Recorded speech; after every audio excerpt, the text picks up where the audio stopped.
Good morning, everyone. My name is Casey Anderson with the Illinois Center for Specialized Professional Support. I'd like to thank you for being with us today on the Illinois Essential Employability Skills Framework and Self-Assessment webinar. Today, I do want to run through just a little bit before we get started. The first thing is that we have some handouts listed under the handouts section where you'll be able to actually download the Illinois Essential Employability Skills document and also access the self-assessment fillable form. So you'll have an electronic version of that.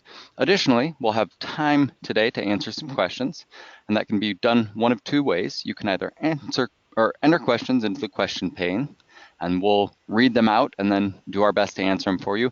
Or if you have the audio capability, you can raise your hand under the attendees section, and we can turn over some audio control to you. So we look forward to answering your questions today. With that, we're going to go ahead and get started. I'd also like to point out that the webinar is being recorded and will be available for download and access after the fact. So today, I have Bevan Gibson from the Southern Illinois Professional Development Center with me, and I'd like to quickly start by saying a brief word about who we are. So SIPDC and the Illinois Center for Specialized Professional Support, also known as ICSPS, create, support, and deliver professional development for adult education, which is SIPDC's specific focus, and then career and technical education, which is ICSPS's specific focus, across Illinois. Our centers provide technical assistance, develop publications, and facilitate program improvement strategies that encourage and support partnerships related to college transition, recruitment, retention, workforce education and training, and educational equity. So with that, we're going to go ahead and move right into the subject matter for today. So I'm going to hand it off to Bevan Gibson to discuss what the Essential Employability Skills Framework is. Good morning. Before we begin talking about what the Essential Employability Skills Framework actually is, I'd like to point out that the career pathway graphic actually includes the Essential Employability Skills Framework and the use of that in each of the levels of adult education. So with that being said, let's kind of look at what the framework actually is. It actually is a document that consists of 4 parts. There's an introduction, and if you've downloaded it, you can look at it and kind of follow along with us as we go today. An introduction, and then it actually has the framework there with the essential employability skills given. And then there is a program level assessment that can be done by administrators that we'll go into a little bit more in depth in just a few moments, as well as an instructor self-assessment for classroom use. And again, we'll go into that in just a little bit. Casey, next slide. The employability skills are basically just general skills that you need to be successful in any employment level and in all sectors. And so it doesn't pick and choose like welding or nursing. It just says these are the employability skills as this was put together that are necessary for people to be successful in the labor market at all employment levels and in all sectors. And oftentimes employability skills we kind of think about have different names: soft skills, workforce readiness skills, career readiness skills, those types of things. But the name now being used for all of those is employability skills. And all of these are a set core of skills that employers want their employees to have. So whenever they're going to hire someone, they always say, we can train someone, but we need them to show up for work. We can work to show them how to do the job, but we need them to actually be present and not take 25, 30-minute breaks and just leave in the middle of the day. So that's kind of where we're going with the employability skills as we move forward. Casey? Okay, so before we actually go into what the Essential Employability Skills Framework is and what those skills that are outlined are, I do want to say a little bit about the process for how this framework was put together.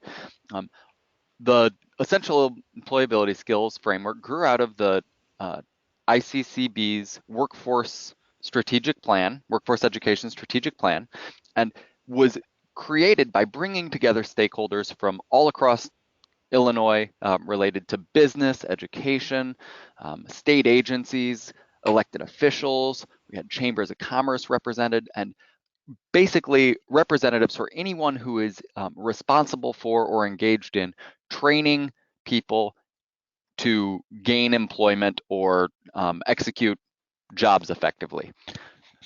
So out of that, I'm sure you can understand that there were loads of different competing interests and different wording and all sorts of different elements that affected how essential employability skills were designed, including about 10 different initial terms for how to describe the words essential employability skills.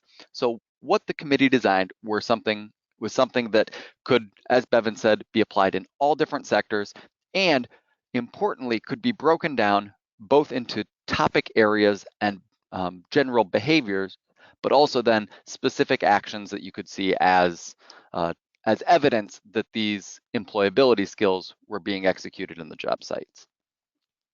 So what you see in front of you is a basic matrix of the essential employability skills, and one of the important elements is that you can see that they're all interconnected. So the major skills our skill categories were defined as personal ethic, work ethic, teamwork, and communication. Within personal ethic, you can see sub-skills of integrity, respect, perseverance, and positive attitude. Teamwork was defined as critical thinking and effective and cooperative work. Work ethic related to dependability and professionalism. And then communication determined active listening and clear communication. So those are the major organizing themes that we will use as throughout the essential employability skills. So personal ethic. One of the really interesting conversation points with the committee determining what would go in the essential employability skills framework was how to divide out some of these ideas into areas that would make it so that they would be most applicable both in an educational and a work context. So you will see as we go through, there are some areas like, for example, respect or positive attitude that could be very relevant to any of the broader categories of personal ethic or work ethic. The way they've been categorized here was where we felt they were most appropriate and would be most useful when it came to how to implement the framework. So as I said earlier, we have the personal ethic and then the skill of integrity. Some of the ways that the committee determined that integrity could best be demonstrated are now listed in this outline. So for example, we have treats others with honesty, fairness, and respect, demonstrates respect for company time and property, is present and engaged in the workplace, demonstrates appropriate use of technology in the workplace, accepts responsibilities for one's decision and actions. As you can see, a lot of these actions relate directly to the needs that were being articulated by employers. I think we can all understand that in many industries, it can be frustrating when new employees come in and are trying to learn, say, protocols or etiquette for cell phone usage, whether it's on the job site or in a shared common area like a break room. And so one of the ways that we, as a committee, determined that appropriate use of technology in the workplace fell under integrity was by looking at the self-governing type actions that a new employee would need to actually work through all of the different processes on the job. And so that is why it was related to personal ethic. Under respect, you can see some very similar ideas. Works effectively with those who have diverse backgrounds and cultures, exhibits respect for authority, perseverance, stays on task when provided strategies for overcoming barriers.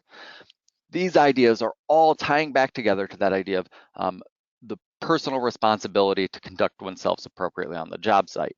And one of the very difficult things that was articulated by employers is they didn't have an understanding of A, why people weren't conducting themselves in that manner in a professional environment as a default, and B, how to train them in a way that would emphasize those issues as opposed to something like engaging in disciplinary action when those actions weren't already taken. So personal ethic has really been designed with that in mind. The final thing there is positive attitude, cooperates in a pleasant and polite manner with clients, coworkers, and supervisors, exhibits flexibility and adaptability, and takes direction and correction willingly. So the next category here is work ethic.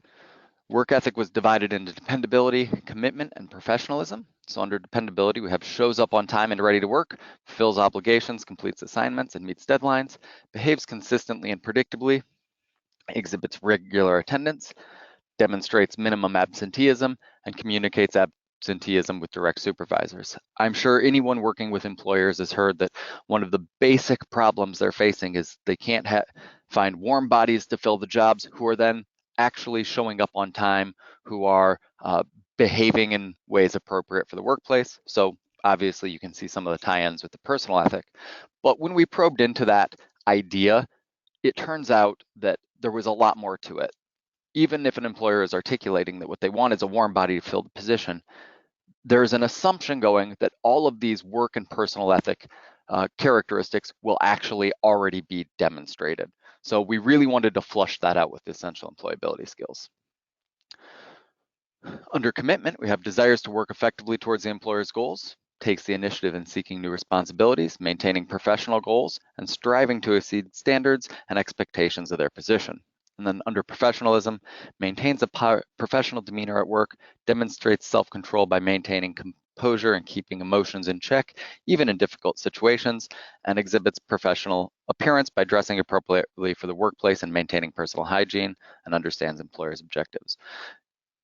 It's probably not surprising that there are a wide range of discussions about what should be included under professionalism, but the examples we have listed there aren't the only things that demonstrate a professional demeanor at work, but were tied specifically to some of the biggest concerns employers articulated. For example, exhibits professional appearance by dressing appropriately in the workplace.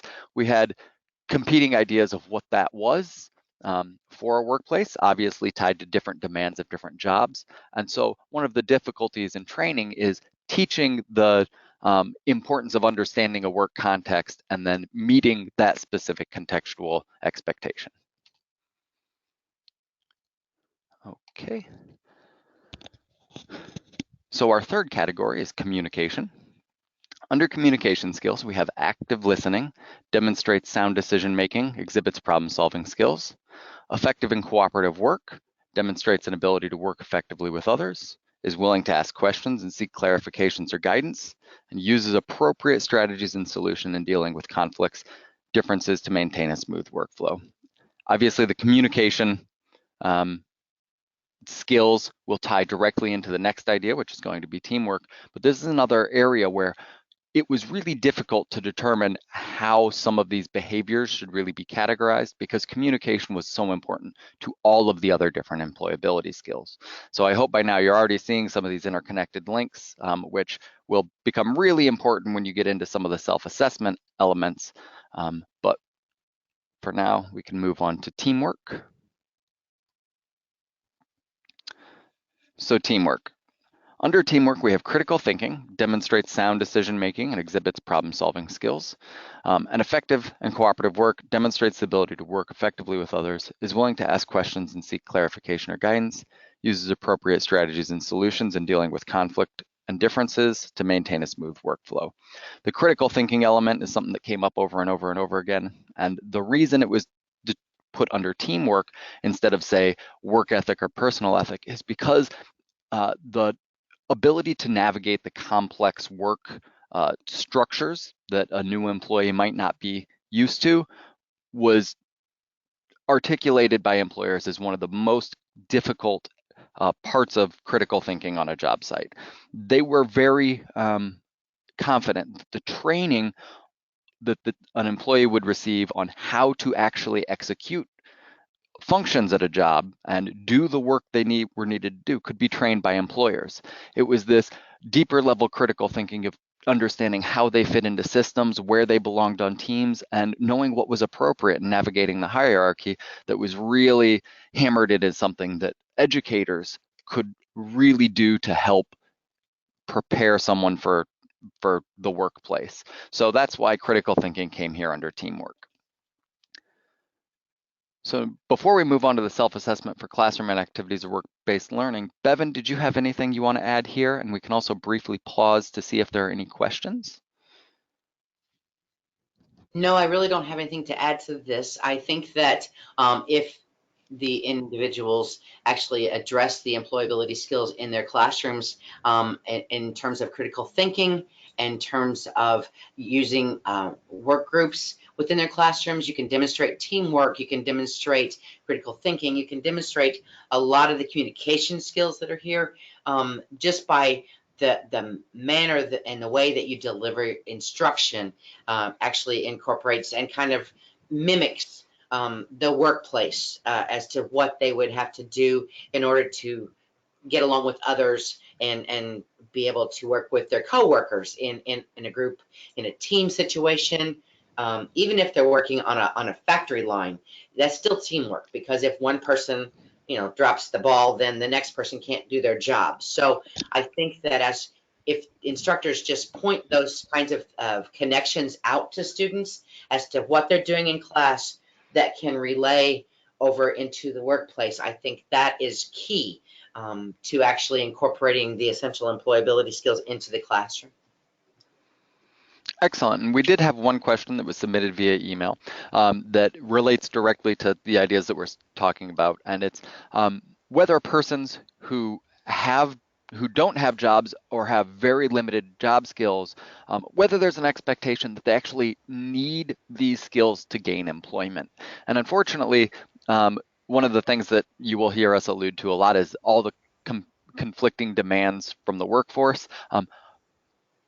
While you might not need these skills to get the initial employment, what this framework was really designed to do was help train people to not just get a job, but to keep a job and be effective in the job. So all of the employers involved in this committee and most that we've talked to about this framework have really agreed that sometimes getting the job isn't the issue. It can be a matter of, say, passing a drug test and showing up for the interview. A lot of the difficulty they're finding is people are leaving that job or being forced out of that job because they don't have some of these skills.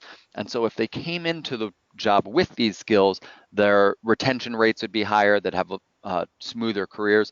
And so that's what this framework is really designed to do. It's not just getting the job, it's keeping them there and helping them become an effective employee. So, here we go.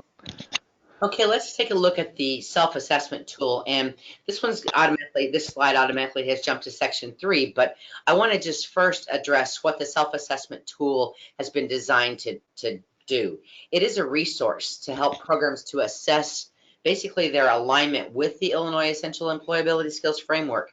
And it helps in planning and long-term planning and development. And it's designed to be used as a platform for looking at how you can integrate the essential employability skills into the classroom or any work-based learning activities at a programmatic level and during the process of instruction. So that being said, this is divided into 2 major sections, the tool is. The first section actually is designed to assist administrators in reviewing their program identification and their goals and their objectives, as well as the professional development for their staff and then stakeholder engagement related to that framework. In general, the process for administrators takes it where it actually looks at what the current program goals are related to the essential employability skills and about what the students would do. For example, the student might demonstrate regular attendance. So if we're relating that, again, as I said, to the actual workplace. If they're going to demonstrate regular attendance in the classroom, then they're going to show that they're going to demonstrate regular attendance in the workplace setting. And they demonstrate minimal absenteeism, and they let people know if they're not going to be there. I know that having taught adult education program for a long time, sometimes it would be like, where are they? We didn't hear from them. We don't know. So in a workplace, if an employer doesn't hear from an employee, somebody just doesn't show up, then that's a big issue, and they're going to get fired because of that. And so in our classrooms, we oftentimes did not make demands upon them letting us know what was going on. So that's something that we need to take into consideration as we go about doing that. Another part of the administrator section is to actually look at if the employability skills classes are required for this program, and if so, list them. And as I said at the beginning, employability skills, the Illinois Essential Employability Skills, are to be incorporated and integrated into all levels of adult education. And so I kind of look at this question and go, are they required for this program? Well, yes, they should be, because if it's required in the career pathway graphic to be included at all levels, then yes, it should be. And if so, you should list, they list them out. And then look at how it actually they're integrated into the content curriculum. And I know there's a lot of curriculum workshops that are going to be going on, and with the content standards and all of that, but it needs to be taken into consideration how you're going to also integrate employability skills into that curriculum as you're looking at the content standards and developing curriculum with that. So if it's not like it's a separate thing. It's not like today we're going to do essential employability skills and tomorrow we're going to do reading and writing and math. It needs to be integrated. So when you're looking at a reading assignment, you relate it to the world of work and you say, okay, how might this, you might read something that talks about an employer manual, so or something like that. And then it addresses professional development. If your instructors have been provided guidance on the essential employability skills, and then any additional training that they need. It's quite involved for the administrators, but what it does is make sure that a program actually is incorporating those. Now, we want to look at section 3, because what that is it's designed to identify work that incorporates essential employability skills into classroom instruction. And it shows it can be used to articulate the connection between what you're doing in your class and the essential employability skills. So if you look at that, you talk about, and it's designed to be used throughout the course of the year. It's not something that you fill out and it has to be done like every week. You kind of look at it and you kind of say, yes, this is what I'm doing. So you look down, and also for an instructor to say, you know, I need some more training on essential employability skills. I'm not really sure that I know how to integrate this into my instruction. But one of the pieces of the instructional piece on section 3 is the essential employability skills activity log. And it's kind of a classroom activity log that basically you take time to identify any activities or lessons that you're doing that relate to the essential employability skills framework. And I'm going to back up and say, we have said many, many times in a lot of the professional development opportunities that we've offered, is that you don't want to necessarily have to redesign a wheel. So look and see what you are currently doing in your classrooms that may address some of these essential employability skills, and look to see maybe then what could I do to tweak a lesson a little bit that would then incorporate some of these essential employability skills. It's not like I have to design all new lessons that are just going to integrate this. Take what you already have, figure out how to integrate these into what you're doing. And it asks you to identify which one of those essential employability skills is aligned with your lesson. It kind of maps it out for you, and then it gives the activity, and then how you're going to assess that the individual did that. We don't want our students to leave our programs and get jobs and then not be actually assessed in our programs on how they're doing with employability skills. We want to see that they actually are exemplifying those employability skills in our programs before they go out and get a job, and they're not they're not showing that they have them, and then they lose their job. We know that adult education instructors want to prepare our students for life. So that's what we're doing. We're preparing them for careers and jobs. It talks about what strategies you use to teach employability skills in each one of your classroom activities. So it makes you think about, what am I doing to teach these essential employability skills? What methods am I using to reinforce what I'm teaching in my class? Am I going to, every time I talk about something, I can refer back to how this relates to the teamwork of the essential employability skills, and how that teamwork relates to the job that they may get and how they're going to have to use that.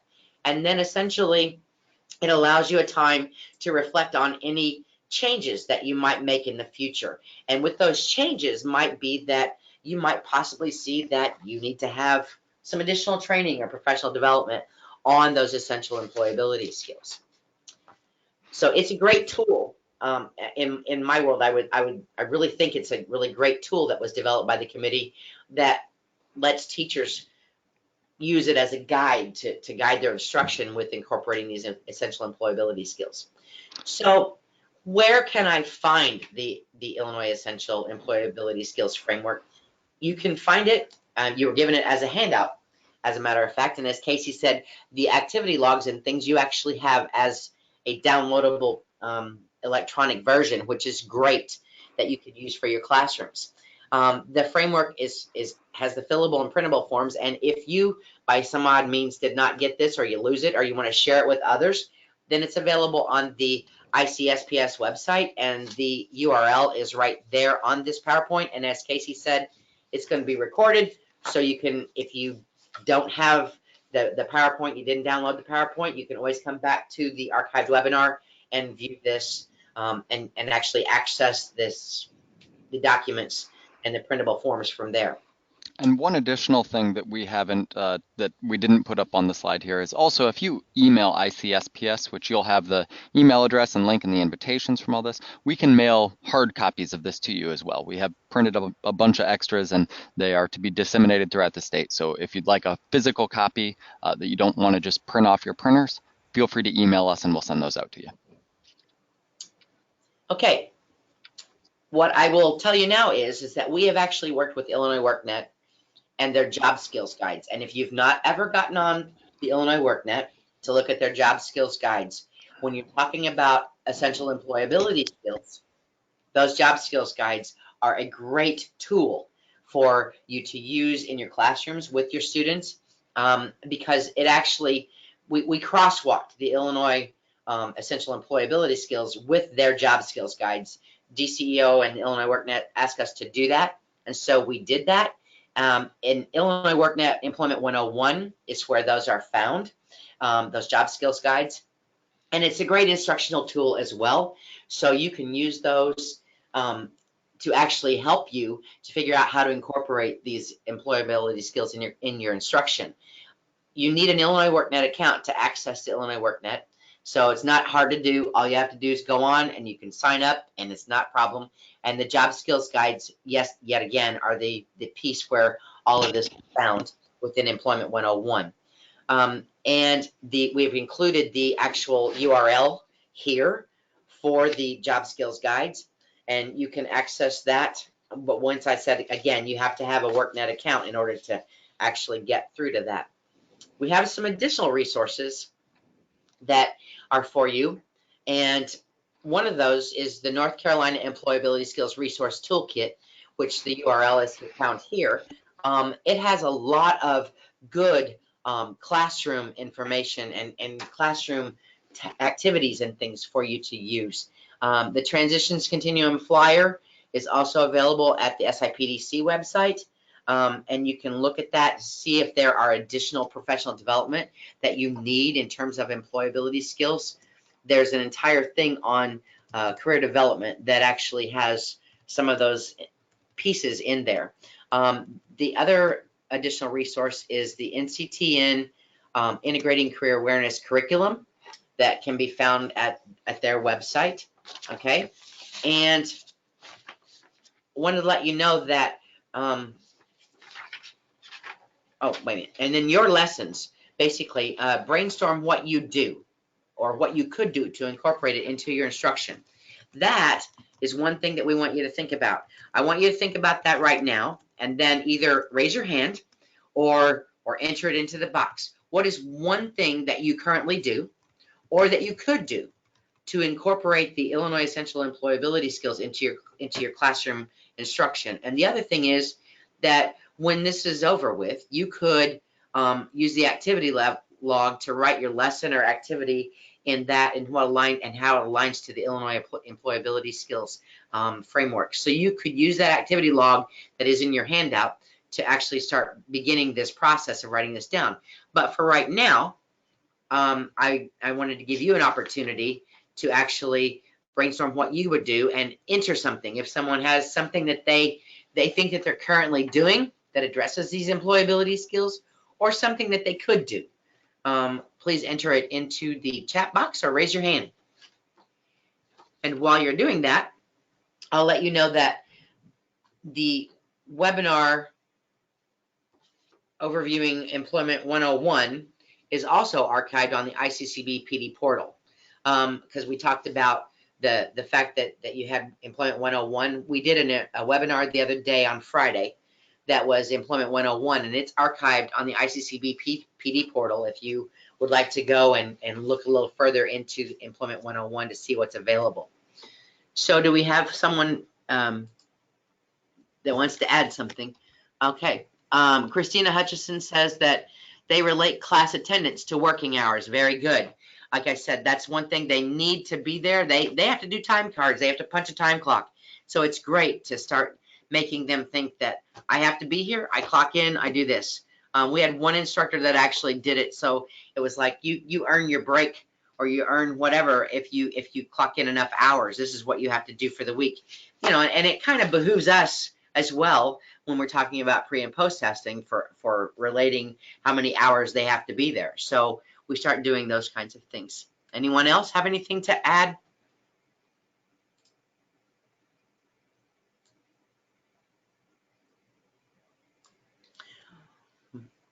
Marta?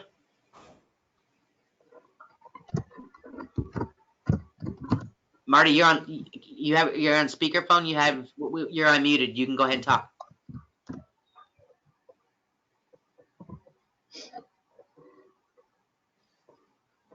Casey, we can't hear Marta. Can you?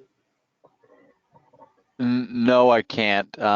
It appears that there's some issues there. However, she's put up a question in the pane, a response in the question. Okay. Most of the classroom activities are cooperative learning groups. Very good. And the thing is you can do those classroom activities in cooperative learning groups, Marta. The important piece is to transfer and relate that to how that applies to teamwork in an employment situation and how they're working in the classrooms. Group discussions with roles, and Anne Marie says group discussions with roles such as leader, recorder, presenter, participant. Very good. Everyone in the team has a function, and relating. Again, all of these need to be related to how they're gonna play out in the employment world. Anne-Marie also says teamwork. I always incorporate a short lesson on effective communication, listening skills, and learning. Very good, Latanya. And again, I think that, again, I'm sure that you do this, but to point that out, how that is so much key. Effective communication is very key in the world of work, that they listen to what their supervisors are saying. They listen to other employees. That they actually hear what they're wanting to do. And Kelly says, I currently have my students email me, call me, or text me if they are going to be absent. Very good, because they have to have a reason. I know I had a student one time that was going to go to a funeral, and they came back 2 months later, and I said that was the longest funeral I've ever seen. So they need to realize that absences need to be controlled. Oftentimes they may only be able, sometimes they have to have doctor's excuses in employment world if they're absent for more than 1 day. And so those kinds of things need to be pointed out to our students. Anyone else have anything to add? Thank you all for sharing. I really appreciate your willingness to do so. If there's nothing else, then we're going to allow some time for questions. So does anyone have a question? Please raise your hand or enter it in the chat box, and we'll be happy to do that, to try to answer them.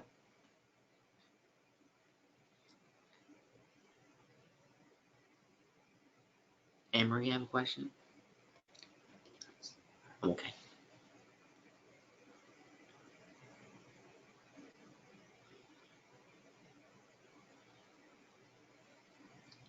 See any questions, Casey?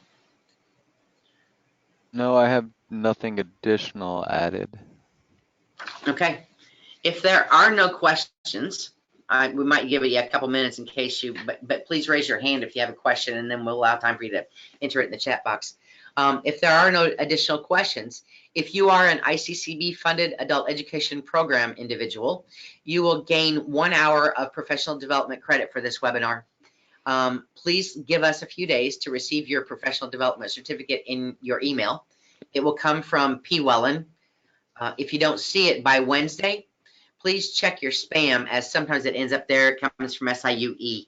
So if oftentimes the university goes to your spam. So if you are an ICCB funded program, again, you'll get an hour professional development for this webinar today. I'm Bevan Gibson, the director of the Professional Development Center, and Casey Anderson from the Illinois Center for Specialized Professional Support. And we thank you all for your participation in this webinar today. And we will talk to you all later. Again, as Casey said, this webinar will be archived for your later access. Thank you very much.